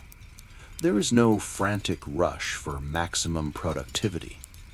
The women of the village tend to their gardens using a brilliant, perfectly balanced method of agriculture known as the Three Sisters. They plant corn, beans, and squash together in small, neat mounds. It is a quiet, harmonious system. The tall stalks of corn provide a natural pole for the beans to climb, reaching up toward the filtered sun. The beans, in turn, pull vital nitrogen from the air, feeding the soil and nourishing the corn. And across the ground, the broad, heavy leaves of the squash plant spread out, casting deep shade that holds the cool moisture in the earth and keeps the weeds at bay. It is a masterpiece of ecological engineering, developed over countless generations of quiet observation. It yields a rich, complete harvest without exhausting the earth, leaving plenty of time to rest, to sit in the shade, and to listen to the wind moving through the ancient canopy. But the eastern forests are only one part of this massive, diverse world. Let your mind drift westward, leaving the shade of the trees behind, stepping out into a space so open and vast that it hums with its own kind of silence. You have reached the Great Plains. Here, there are no trees to block your view. There are no landmarks. There is only grass, waist high in some places, taller than a person in others. When the wind blows across this immense space, the grass ripples and rolls exactly like the waves of a great green and golden ocean. you can turn in a full circle and see nothing but the horizon meeting the sky in a perfect, unbroken line. The sky above presses down on you, enormous and deeply blue, making you feel like a single, peaceful heartbeat in a land that goes on forever. And moving across this ocean of grass is a force of nature so magnificent, so incredibly vast, that the modern world has nothing to compare it to. The buffalo. Before the arrival of European settlers, it is estimated that between 30 and 60 million buffalo roamed these plains. Imagine a herd so large that it takes days to pass a single point. You do not just see them, you feel them. The ground beneath your feet vibrates with a deep, low, rhythmic rumble, like distant, endless thunder. When they move, they raise a soft cloud of dust that filters the sunlight into a warm, golden haze.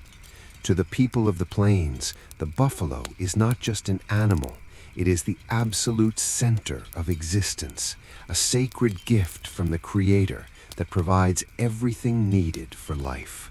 The people who follow these great herds live a life of graceful mobility. They do not build walls or fences. They live in the tepe, a structure of profound architectural elegance. Picture a cone of carefully tanned, weatherproof buffalo hides stretched tightly over a frame of long, smooth wooden poles. It sheds the heavy rains. It stands firm against the sweeping winds of the plains, and it can be taken down and packed away in a matter of minutes. Inside the teepee, the air smells of smoked hide, dried sweetgrass, and the clean, sharp scent of burning sage. A small fire crackles in the center, and the inner lining of the tent traps a layer of insulating air, keeping the space incredibly warm even in the depths of a freezing winter.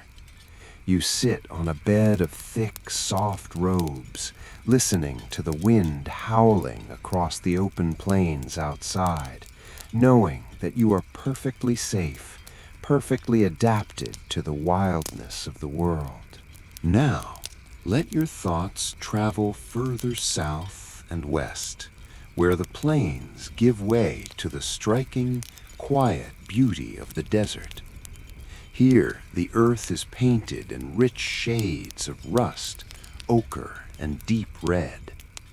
The canyons are carved by ancient, slow-moving rivers, and the flat-topped mesas rise up into a sky so clear and untouched by artificial light that the night becomes a dense, glowing canopy of a billion stars. In this dry, quiet landscape, people have lived for thousands of years, building entire cities into the sheer faces of cliffs, or raising massive apartment complexes from the earth itself. These are the Pueblos. Imagine walking into a Pueblo village as the heat of the afternoon sun begins to fade. The structures are built from stone and thick adobe mud. These heavy earthen walls are masterful regulators of temperature. Throughout the scorching day, they slowly absorb the heat, keeping the rooms inside beautifully cool and shadowed.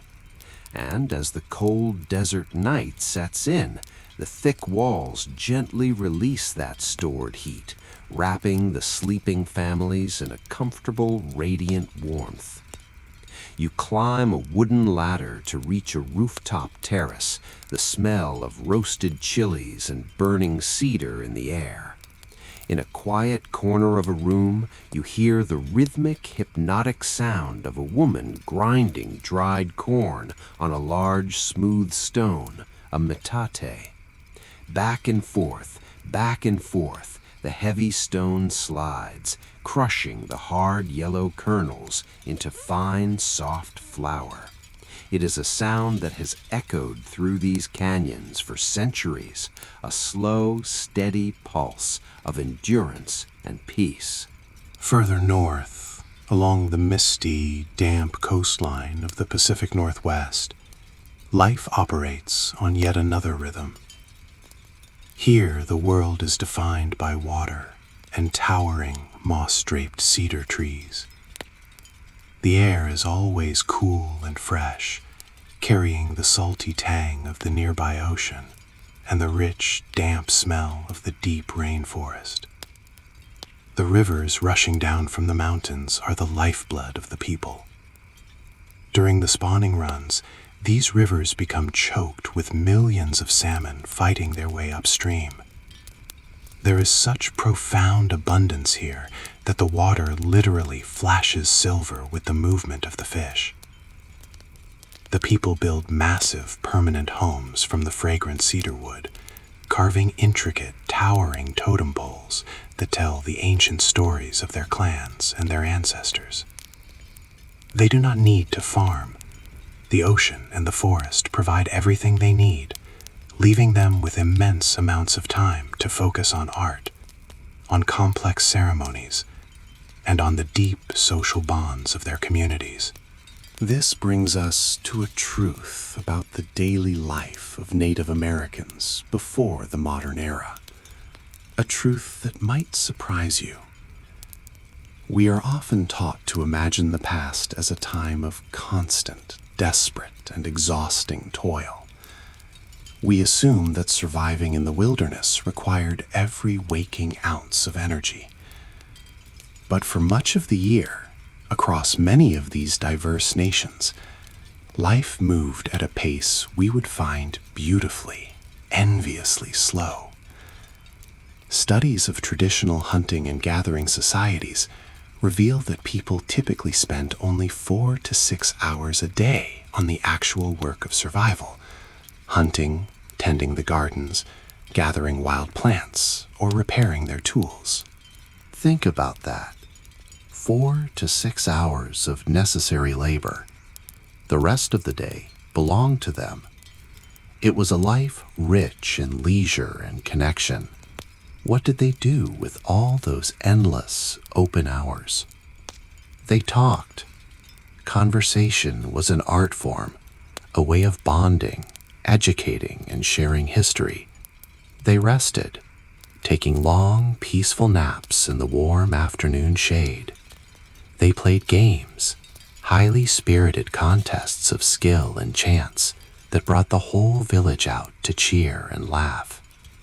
And they created art. Art was not something separate from daily life, not something locked away in a museum. It was woven into everything they touched. They spent hours carefully applying intricate, beautiful beadwork to a leather shirt. They carved elegant, sweeping designs into simple wooden bowls. They painted the history of their lives onto the canvas of their teepees. They made things beautiful simply because they had the time to do so, and because beauty mattered to the soul. And as the evening approached, the true heart of their culture came alive. They gathered around the fire. The fire was the television, the library, and the sanctuary of the ancient world. As the sky turned deep purple and the first stars appeared, the elders would begin to speak. Their voices rising and falling in the firelight, they told the stories that had been handed down word for word across countless generations. They told creation myths, explaining how the earth was pulled from the bottom of the sea. They told tales of tricksters, of coyote and raven, teaching moral lessons through humor and misadventure. In a world without written books, the story was everything. It was how memory survived. It was how a child learned who they were and where they came from.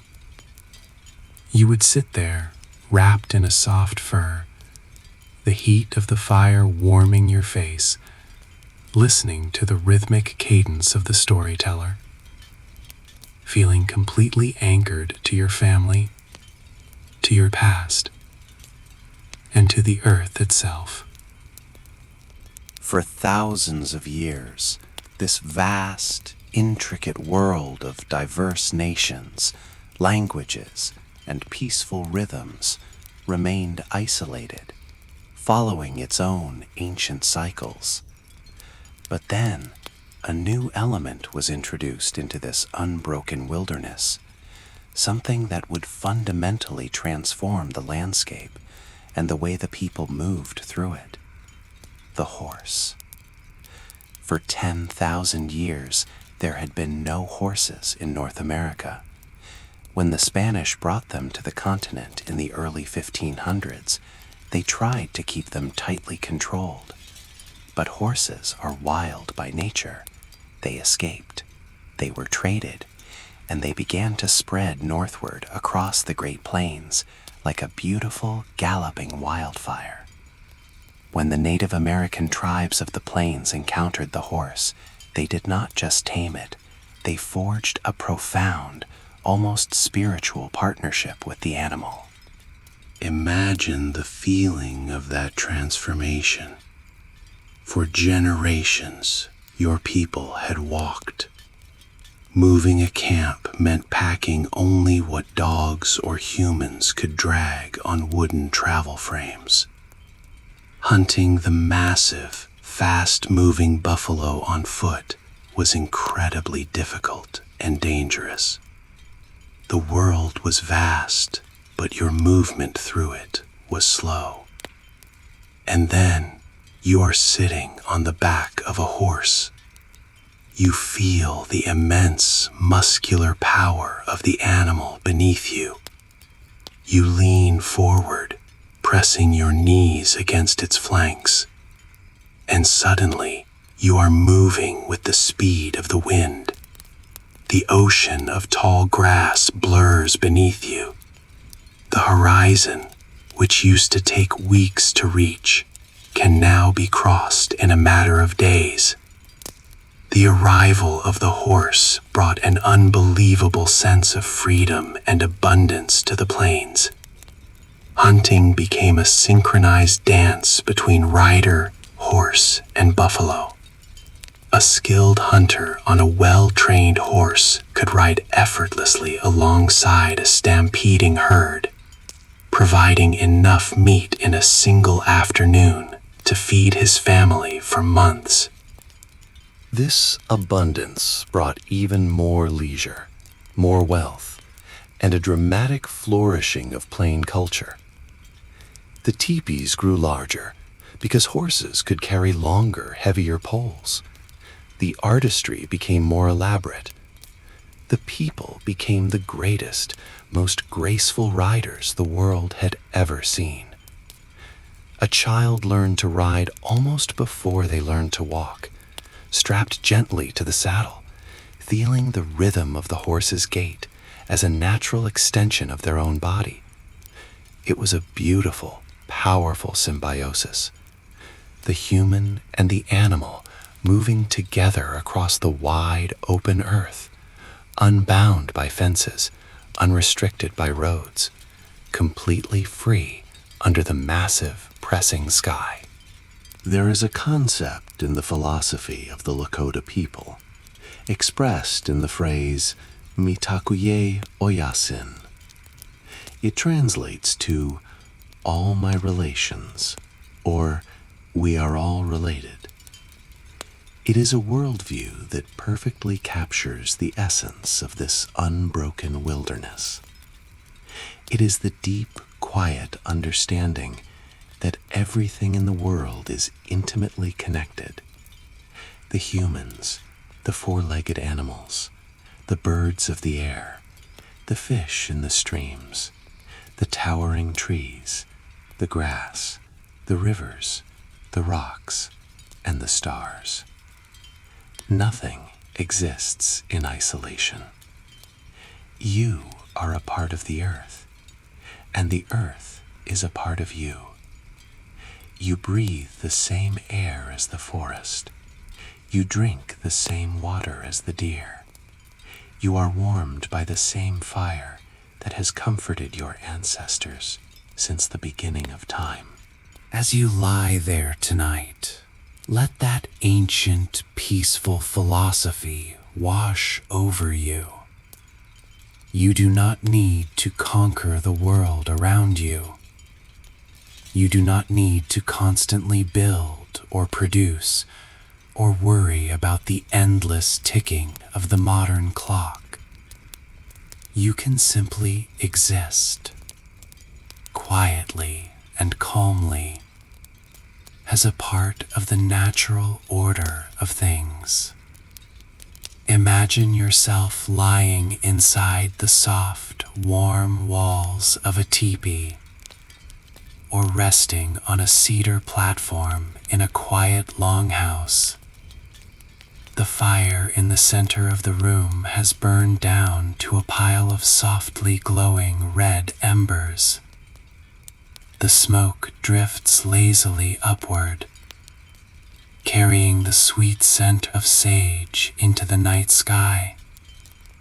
Outside, the wind is moving gently through the tall grass, or rustling the high branches of the ancient pines.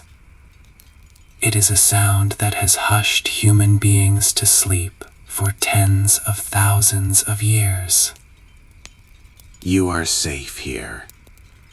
You are connected to a long, deep chain of human memory, a rhythm of life that honors rest, that honors the quiet of the night, and that understands the profound peace of simply being alive on the earth.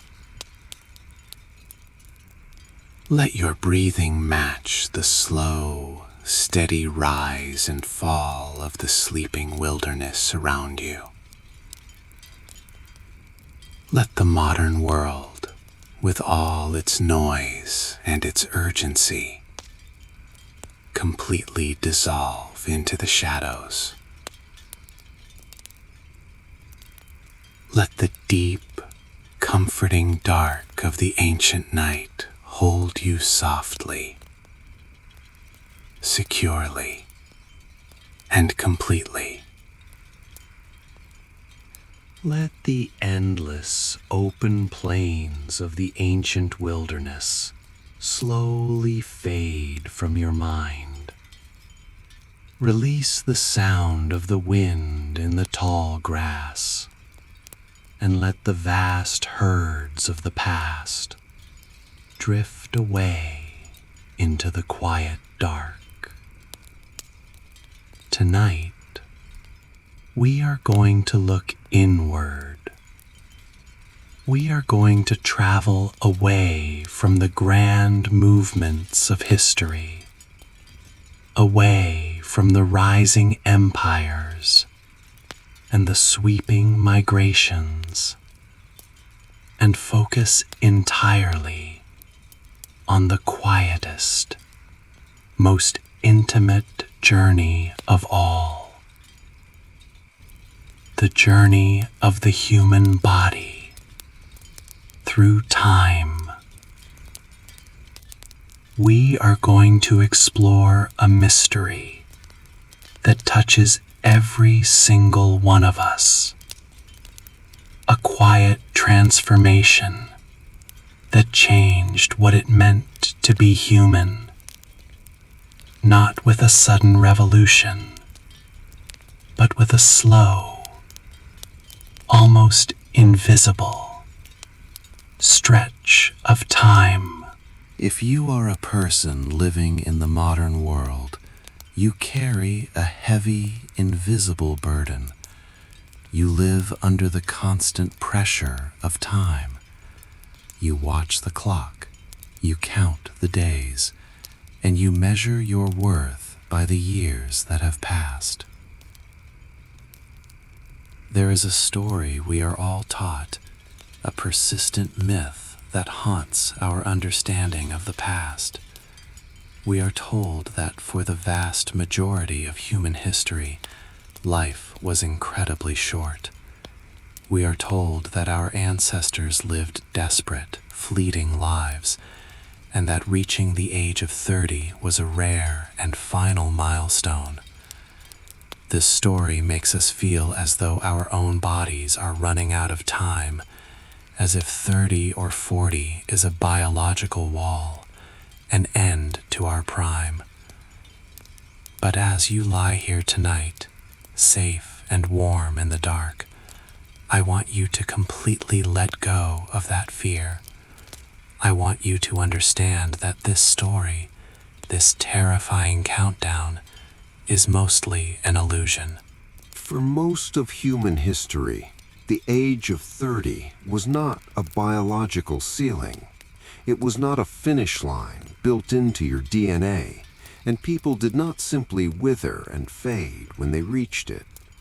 The human body has always been capable of living long, deep, and rich lives. When we look back and say that ancient humans lived short lives, we are confusing statistical averages with actual human experience. We are letting numbers obscure the quiet, profound reality of how our ancestors actually lived and aged. Imagine for a moment the sheer fragility of the ancient world.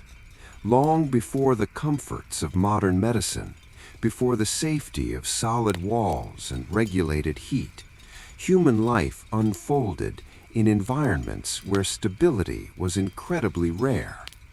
Food changed with the seasons, the weather could turn violent without warning, and the simplest injury carried consequences far beyond temporary pain.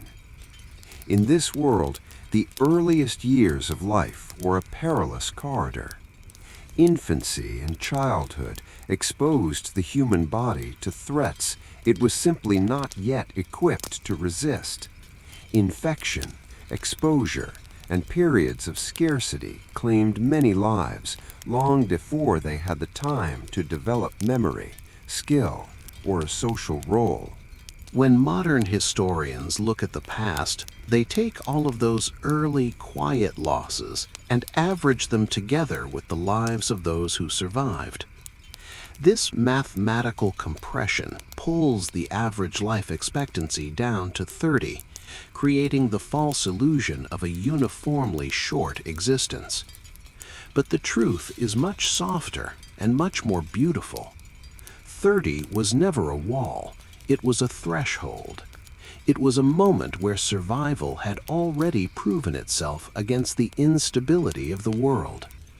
To reach 30 meant that you had successfully navigated the most fragile years of your life, avoiding the most common dangers and passing through the narrow gates of chance. And for those who made it through, life did not suddenly stop. They did not disappear. They continued. They walked forward into their 40s, their 50s, and beyond, their bodies carrying the exact same potential for longevity that yours does today.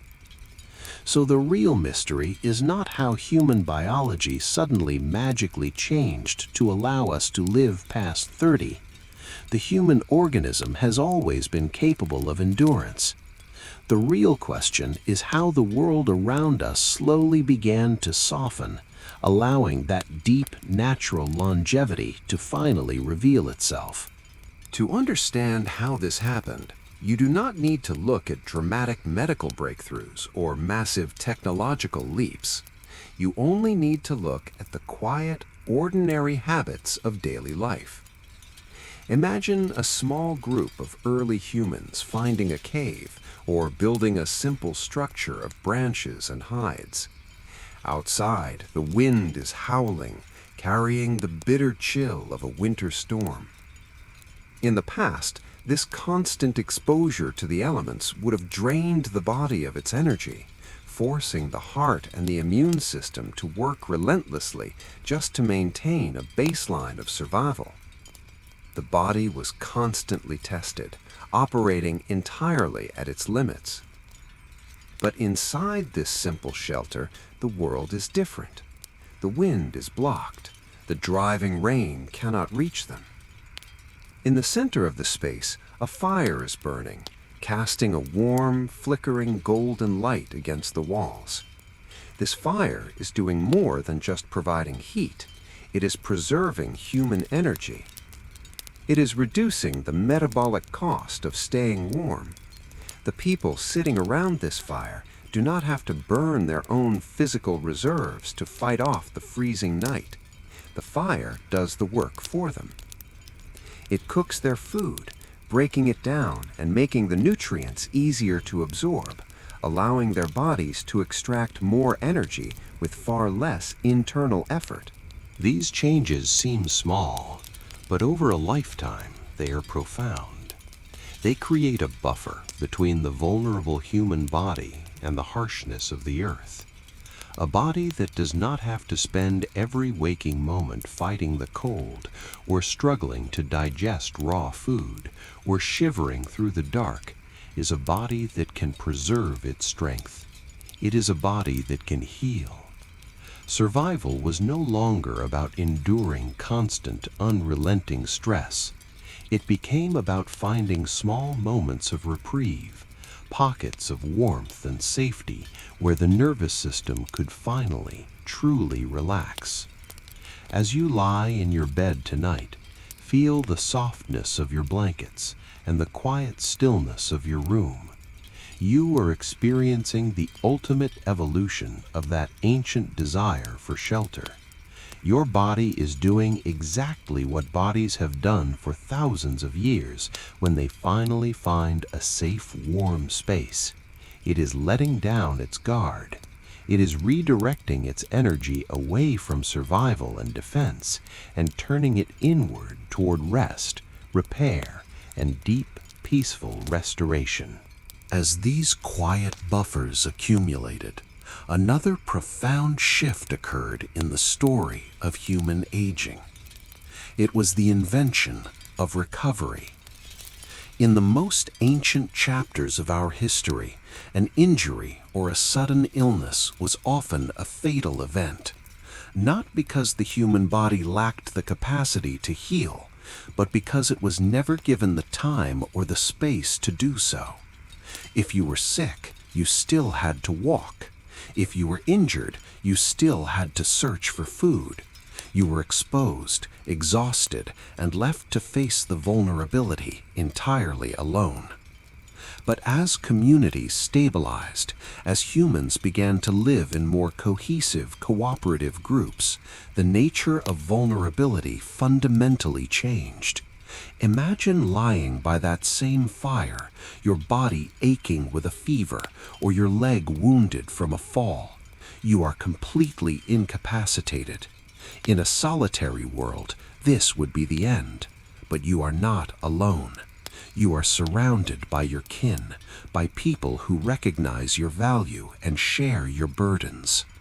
Because you belong to this group, time is suddenly expanded for you. You are not forced to stand up before you are ready. You are given water when you cannot fetch it yourself. You are fed from the collective hunt, nourished by the shared gathering of the day. The healthy members of the group absorb the shock of your temporary weakness, taking on your responsibilities so that your only task is to rest. They buy you the most precious resource in the world, time. And within that protected envelope of time, your body performs its slow, invisible miracles. The fever breaks, the bone knits back together, the wound closes into a scar. You survive an event that would have otherwise ended your story. And when you rise again, you are not permanently broken. You carry that healed body forward into the next season and the next decade. Living past 30 became more common simply because humans learned how to care for each other. Longevity did not arise from individuals becoming fiercely independent and strong. It emerged because we learned to distribute our risks, to share our frailties, and to allow each other the grace of falling down and being helped back up. Let go of the modern idea that you must carry the weight of the world entirely on your own shoulders. The stress you feel, the exhaustion of trying to manage every aspect of your life without showing weakness, goes against the very grain of our deepest ancestral success. We survived because we leaned on one another. We lived longer because we allowed ourselves to be vulnerable in the presence of those we trusted. Tonight, you do not need to be strong. You do not need to be productive. You only need to let the quiet safety of your environment care for you, just as our ancestors cared for one another in the glow of the ancient fires. As groups stayed together and supported one another, the chaotic randomness of life slowly gave way to a comforting rhythm. This was the era where predictability entered the human experience. When you are constantly moving through unknown environments, every day is an emergency. You do not know where the water is. You do not know what predators lurk in the brush. Your nervous system is locked in a state of high alert, burning through adrenaline and wearing down your physical reserves. But when groups began to return to familiar places, when they learned the deeply ingrained patterns of the landscape, the world became navigable. They knew which valleys held the sweetest berries in late summer. They knew the exact week the fish would run in the rivers. They knew where the deepest caves were when the winter blizzards rolled in. Life stopped being a frantic reaction to immediate threats and started to become a predictable cycle of seasons. Think about the profound relief of knowing what comes next. The anxiety of the unknown slowly drained out of the daily human experience. Activities followed known sequences. The tools were familiar. The paths were worn smooth by the repeated steps of generations. When a harsh winter approached, it was no longer a complete catastrophe. It was an expected challenge, met with stored food and reinforced shelters. The body was no longer caught in a constant overlapping wave of extreme stress. Hardships were spaced out, manageable, and separated by long stretches of relative calm.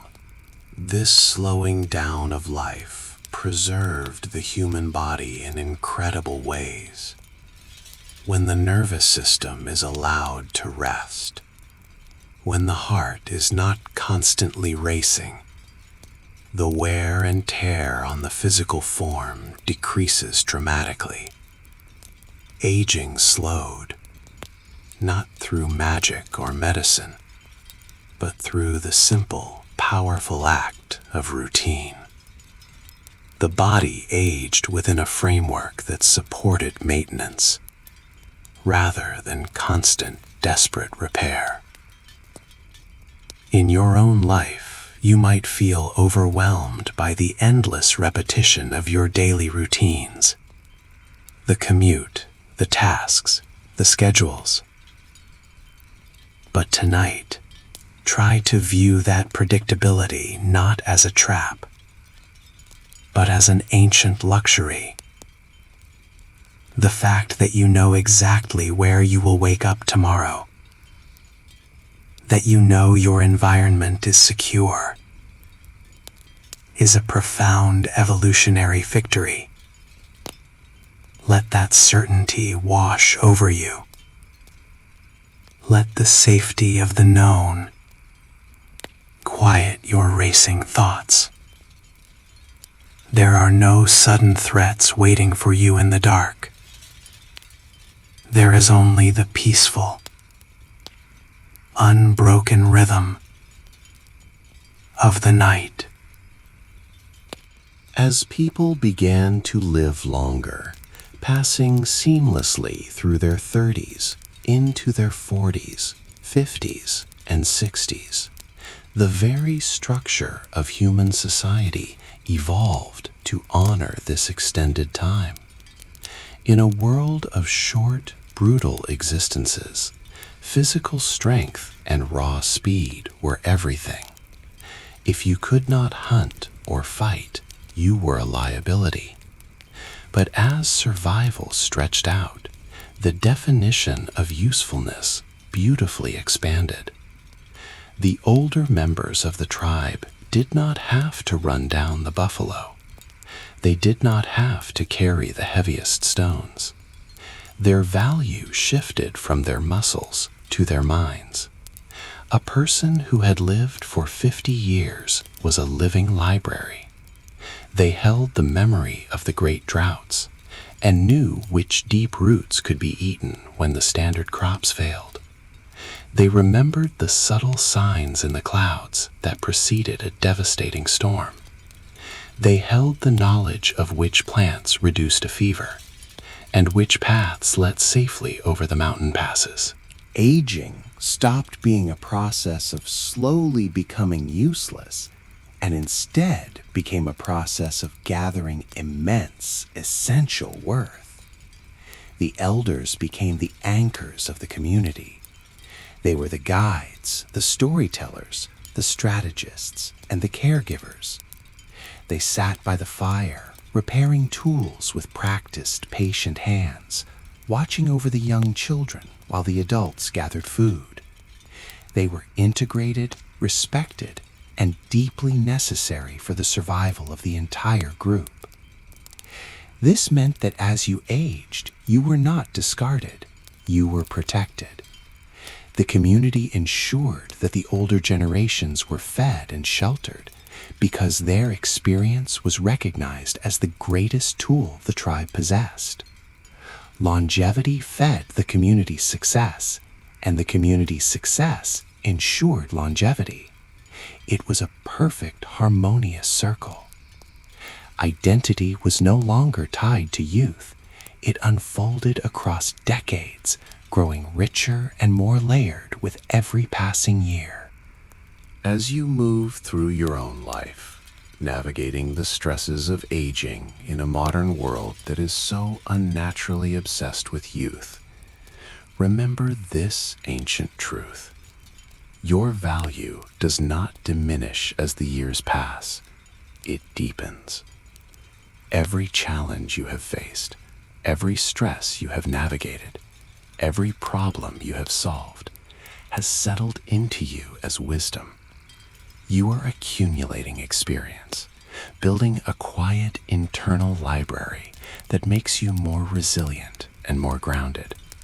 You are doing exactly what you are meant to do. The extension of human life did not happen with a loud declaration. No one celebrated the moment humanity began to reliably live past 30. It happened so gradually, so quietly, that the people living through it didn't even notice. They simply woke up each day, tended their fires, shared their meals, cared for their sick, and told their stories, just as their parents had done.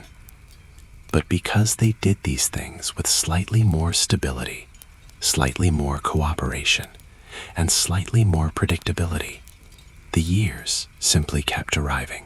Life stretched forward, a slow, gentle unspooling of time. What was once a brief and intense flash of existence became a long, sustained glow. People began to inhabit their lives rather than just rushing through them. They had the time to sit and watch the stars wheel across the sky. They had the time to see their children's children grow and take their own places around the hearth. They had the time to reflect, to learn patience, and to understand that life is not just about avoiding the end, but about experiencing the vast, beautiful stretch of the middle. So tonight, Release the modern urgency that tightens your chest. Release the feeling that you are constantly falling behind or that time is slipping away from you. You belong to a species that mastered the art of endurance by learning how to slow down, how to rest, and how to protect one another. You have earned this quiet moment. You do not need to produce. You do not need to strive. And you do not need to worry about the passing of time.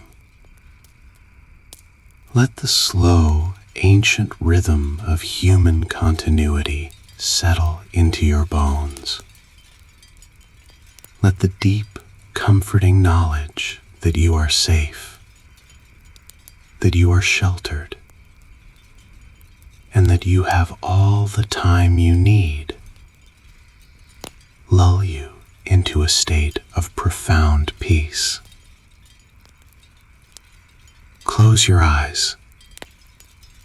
Let your breathing match the slow stretch of the centuries, and allow yourself to simply exist in the quiet dark. Sleep well.